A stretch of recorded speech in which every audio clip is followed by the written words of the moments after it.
Hi welcome to watchman. അപ്പോൾ ഞാൻ ഇതിൻ്റെ ഒരു അൺബോക്സിങ് വീഡിയോ ഇന്നാൾ പോസ്റ്റ് ചെയ്തിട്ടുണ്ടായിരുന്നു. അതിൻ്റെ തന്നെ ഒരു ക്വിക്ക് റിവ്യൂ ആണ് ഇന്ന് ചെയ്യാൻ പോണത് ഈ പെർട്ടിക്കുലർ വാച്ചിൻ്റെ. അപ്പോൾ ഞാൻ ഈ വാച്ച് ഏകദേശം ഒരു 1 വീക്ക് യൂസ് ചെയ്തു. അപ്പോൾ എൻ്റെ ഒരു ഒപ്പീനിയൻ എന്ന് പറയാനായിട്ട് വളരെ ഒരു റോബസ്റ്റ് ആയിട്ടുള്ള ഒരു ഡെയിലി ബീറ്റർ വാച്ച് എന്നുള്ള നിലയ്ക്ക് നിങ്ങൾക്ക് ഈ വാച്ചിനെ എടുക്കാം. ആർമിട്രോൺ എന്ന് പറയുന്ന ബ്രാൻഡ് ഒരു US ബ്രാൻഡാണ്, വാച്ച് ബ്രാൻഡാണ്. അവർ നിൽക്കുകയാണ് എസ്റ്റാബ്ലിഷ്ഡ് ഇൻ 1975.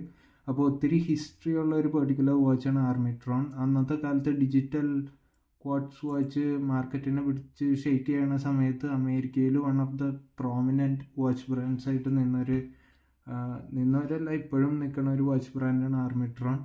ഇതിൻ്റെ ഒരു ഈ വാച്ചിന് ഒരു നല്ലൊരു ഹിസ്റ്ററി ഉണ്ട്. നിങ്ങൾക്കത് ചെക്ക് ചെയ്താൽ കാണാൻ പറ്റും. അവർ എന്താ പറയുക, ഈ ഡിജിറ്റൽ ക്വാർട്സ് എറയിൽ ഒത്തിരി വാച്ചസ് ഇറക്കിയിരുന്നതാണ്, അതും വളരെ അഫോർഡബിൾ ആയിട്ടുള്ള റേറ്റിന്.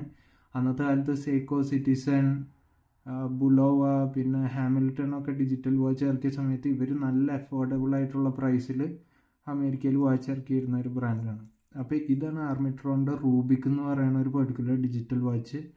ഞാൻ നേരത്തെ വീഡിയോയിൽ പറഞ്ഞ പോലെ ഇതൊരു ഫുൾ സ്റ്റെയിൻലെസ് സ്റ്റീൽ വാച്ചാണ്. അപ്പോൾ നമുക്ക് പെട്ടെന്ന് ഇതിൻ്റെ സ്പെസിഫിക്കേഷൻസിലേക്കൊന്ന് പോവാം. ഇതിൻ്റെ വിഡ്ത്ത് എന്ന് പറയുന്നത്, കേസ് ഡയമീറ്റർ അല്ലെങ്കിൽ കേസിൻ്റെ വിഡ്ത്ത് എന്ന് പറയുന്നത് 34 mm ആണ്.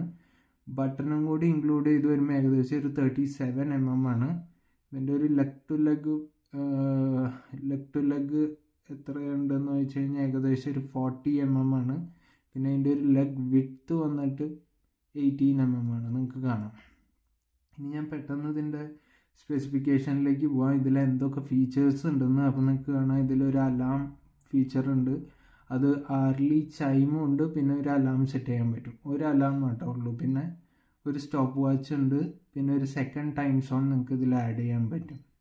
അപ്പോൾ ഇതൊക്കെയാണ് ഇതിൻ്റെ ഫീച്ചർ. പിന്നെ വന്നിട്ട് ഇതിനൊരു മിനറൽ ഗ്ലാസ് ആണ് കൊടുത്തതാണ്. അപ്പോൾ നിങ്ങൾക്ക് ഇവിടെ കാണാൻ പറ്റും ഒരു ചെറിയൊരു ഡൈവിങ് ഡ്യൂഡിൻ്റെ ഒരു ഇമേജ് കാണാം. അത് heavily inspired from Casio W34, ആ പെർട്ടിക്കുലർ മോഡൽ വാച്ചിൽ നിന്ന് ഇൻസ്പയർ ആയിട്ടുള്ളതാണ്. പിന്നെ ഒരു നല്ലൊരു എന്താ പറയുക, ഒരു വിൻറ്റേജ് ഡിസൈനാണ് ഈ പെർട്ടിക്കുലർ വാച്ചിന്. ഇതിൻ്റെ കേസ് ഫുള്ളി സ്റ്റെയിൻലെസ് സ്റ്റീലാണ്.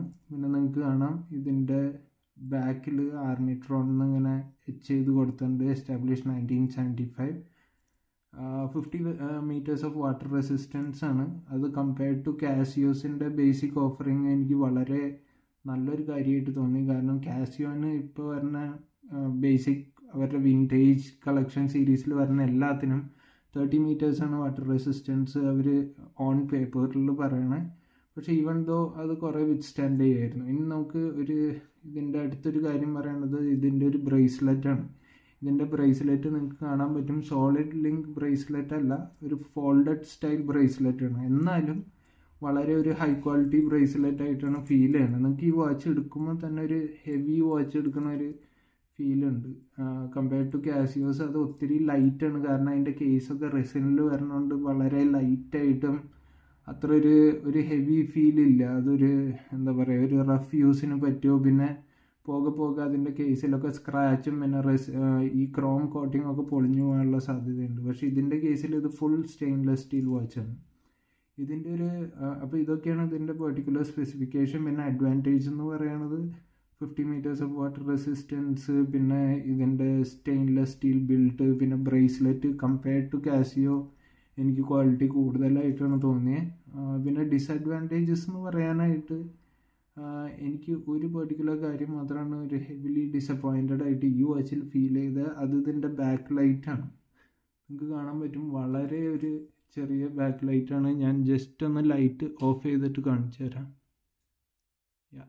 അത്രയേ ഉള്ളൂ. വളരെ ഒരു ചെറിയ ബാക്ക് ലൈറ്റാണ്. ഒരു ഇലക്ട്രോ ലൂമിനസെൻസ് അങ്ങനത്തെ ടെക്നോളജി ഒന്നുമില്ല.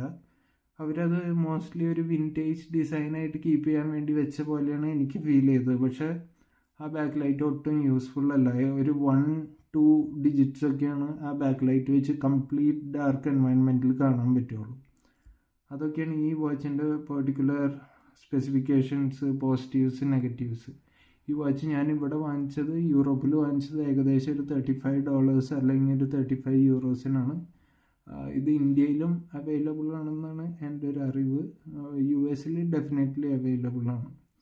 അപ്പോൾ ഒരു $35 to $40 റേഞ്ചിൽ full stainless steel digital watch നോക്കണവർക്ക് ആർമിട്രോൺ റൂബിക് ഈ പർട്ടിക്കുലർ വാച്ച് ചെക്കൗട്ട് ചെയ്യാവുന്നതാണ്. അപ്പോൾ ഇതിൻ്റെ ഒരു കമ്പാരിസൺ വീഡിയോയും കൂടി അടുത്ത് തന്നെ വരും.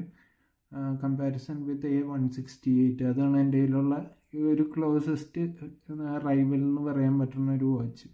അപ്പോൾ അതായിട്ടുള്ള കമ്പാരിസൺ വീഡിയോ ഉടനെ തന്നെ വരും. അതുവരേക്കും take care, bye bye, piece.